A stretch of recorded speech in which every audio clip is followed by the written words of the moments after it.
Hi అండి. 30 days easy snacks రెసిపీస్లో ఈరోజు 17వ రోజు. ఈరోజు స్నాక్ రెసిపీ జొన్న అటుకుల మిక్చర్.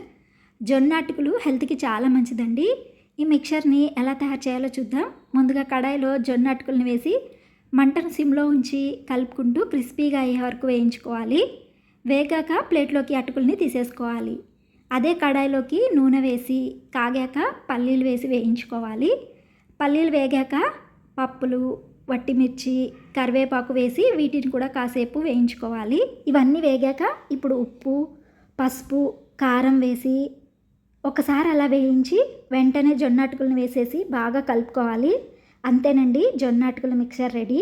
చల్లారాక వీటిని ఎయిర్టైట్ బాక్స్లో స్టోర్ చేసుకుంటే క్రిస్పీగా అలానే ఉంటాయి.